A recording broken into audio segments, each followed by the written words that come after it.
Price Lord. இன்றைய தியானம் சங்கீதம் 135வது அதிகாரம் 1 முதல் 14 வரை. அல்லேலுயா. கர்த்தருடைய நாமத்தை துதியுங்கள். கர்த்தரின் ஊழியக்காரரே துதியுங்கள்.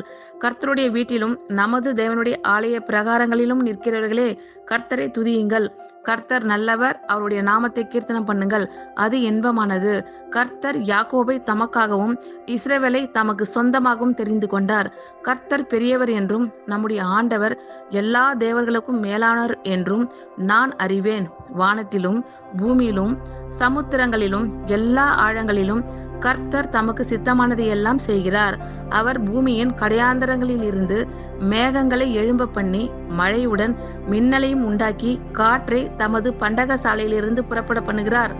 அவர் எகிப்திலே மனுஷருடைய தலை பிள்ளைகளையும் மிருகத்தின் தலையீற்றுகளையும் அடித்தார். எகிப்து தேசமே, உன் நடுவில் பார்வோன் மேலும் அவனுடைய எல்லா ஊழியக்காரர் மேலும் அடையாளங்களையும் அற்புதங்களையும் அனுப்பினார்.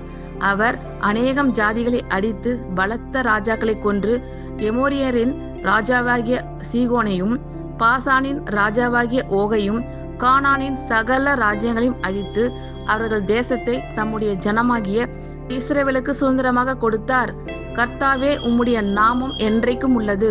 கர்த்தாவே, உம்முடைய பிரஸ்தாபம் தலைமுறை தலைமுறைக்கும் இருக்கும். கர்த்தர் தம்முடைய ஜனத்தின் நியாயத்தை விசாரித்து தம்முடைய ஊழியக்காரர் மேல் பரிதாபப்படுவார். ஆமேன். கர்த்தர் உங்கள் அனைவரையும் ஆசீர்வதிப்பாராக. God bless you all.